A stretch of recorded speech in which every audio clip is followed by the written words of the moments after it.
Kemudian Musa dan Harun pergi menghadap Firaun, lalu berkata kepadanya, "Beginilah firman Tuhan Allah Israel. Biarkanlah umatku pergi untuk mengadakan perayaan bagiku di padang gurun." Tetapi Firaun berkata,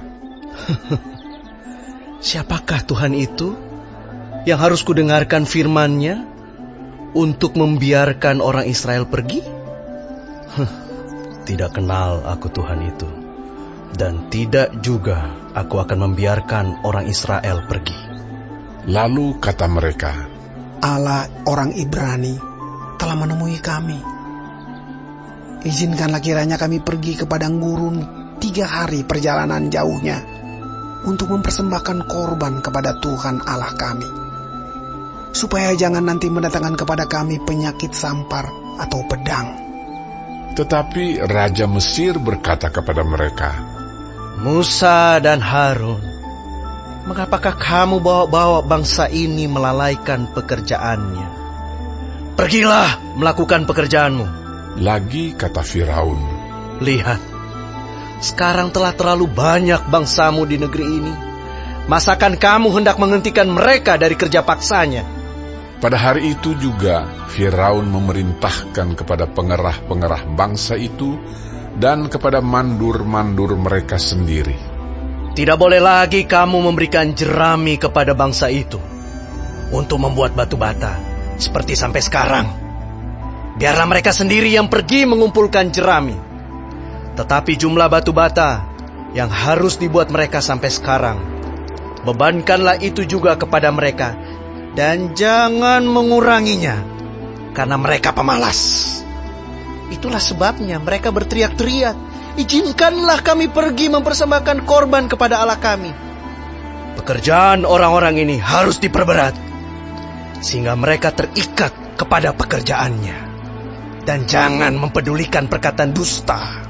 Maka para pengerah bangsa itu dan para mandurnya pergi dan berkata kepada mereka, "Beginilah kata Firaun, aku tidak memberi jerami lagi kepadamu. Pergilah kamu sendiri mengambil jerami, dimanapun kamu mendapatnya.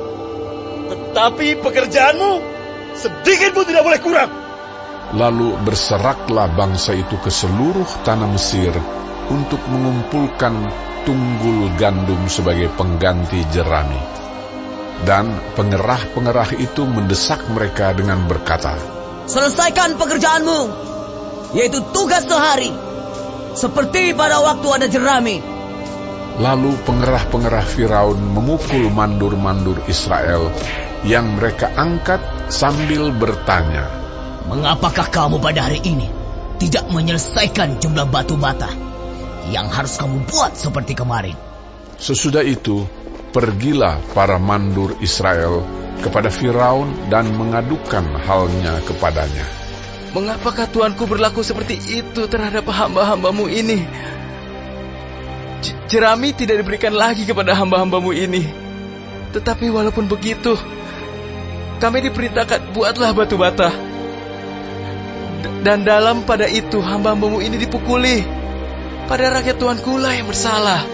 Tetapi ia berkata, "Pemalas kamu, pemalas! Itulah sebabnya kamu berkata, 'Izinkanlah kami pergi mempersembahkan korban kepada Tuhan.' Jadi sekarang, pergilah, bekerja. Jerami tidak akan diberikan lagi kepadamu, tetapi jumlah batu bata yang sama harus kamu serahkan." Maka mengertilah para mandur Israel bahwa mereka ada dalam keadaan susah, karena dikatakan kepada mereka, "Kamu tidak boleh mengurangi jumlah batu bata pada tiap-tiap hari." Waktu mereka meninggalkan Firaun, berjumpalah mereka dengan Musa dan Harun yang sedang menantikan mereka. Lalu mereka berkata kepada keduanya, "Kiranya Tuhan memperhatikan perbuatanmu dan menghukumkan kamu, karena kamu telah membusukkan nama kami kepada Firaun dan hamba-hambanya. Dan dengan demikian kamu telah memberikan pisau kepada mereka untuk membunuh kami." Lalu Musa kembali menghadap Tuhan, katanya, Tuhan, Mengapakah kau perlakukan umat ini begitu bengis? Mengapa pula aku yang kau utus? Sebab sejak aku pergi menghadap Firaun untuk berbicara atas namamu, dengan jahat diperlakukannya umat ini, dan engkau tidak melepaskan umatmu sama sekali. Tetapi Tuhan berfirman kepada Musa, "Sekarang engkau akan melihat apa yang akan kulakukan kepada Firaun. Sebab dipaksa oleh tangan yang kuat, ia akan membiarkan mereka pergi. Ya, dipaksa oleh tangan yang kuat, ia akan mengusir mereka dari negerinya."